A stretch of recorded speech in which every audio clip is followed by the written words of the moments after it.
Leon, the creme de la creme of racing starts on March 15th, and the first race on the Tuesday is the Champion Hurdle, is what we're going to talk about. It's quite open, this betting, but Hurricane Fly leads the way at 3-1. Yeah, Hurricane Fly does lead the way, and I've been very, very impressed with this horse, Nicola, so far. He's a son of Monjou. We all know about him. He's one of the best stallions there is in the world. But this guy seems to have everything. He's got the determination, he's got the speed, and he's got a will to win. Listening to his trainer Willie Mullins at Leopardstown over Christmas, he said that once Hurricane comes over the last hurdle and sees another horse in front, all he wants to do is get by. And that's a great trait to have, especially coming up that Cheltenham hill. The one worry I would have about Hurricane Fly is he's never raced at Cheltenham. That has to be a concern. Of the rest, Manora, very, very impressive. He was a novice last year. He won the Great Wood carrying a top weight, 12 stone. Then he went on and won the International. So Phillips Hobbs' horse has nothing to fear about the undulations at Cheltenham, and he'll certainly go there with a big, big chance. Okay, looking now to the Champion Chase.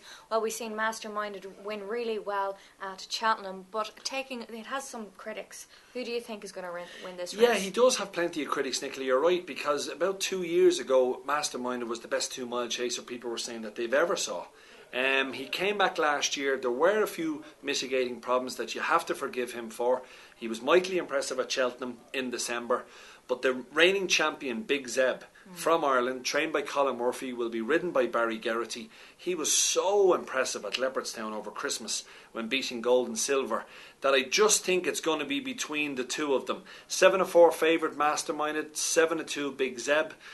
If both of them get to Cheltenham, and I hope both of them do, because I think this matchup where they're both fit and both raring to go will be one to savour. Okay, well, the World Hurdle is all about big bucks whose odds on.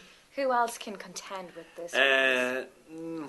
Nobody. Probably should never say this, but he's beaten everything. He's beaten them all for the last 3 years. He's going for 3 in a row. They're actually skipping the Cleve Hurdle and going straight to Cheltenham, which again is a good sign because he runs well, fresh.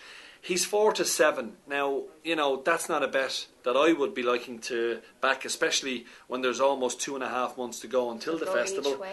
Well, you're looking for something that might just run into a place, the likes of Carabac. Quavega is an interesting mare of Willie Mullins. She's won the mares race at Cheltenham for the past 2 years. She beat the males at Punchestown over a shorter distance at their festival last April. And if she was to line up in this race, she'd be my each-way bet because she loves the Cheltenham Hill. I'm not saying she beat big bucks, but at 6-1 each way, she must get into the first 3. However, big bucks will have plenty of fans at 4-7.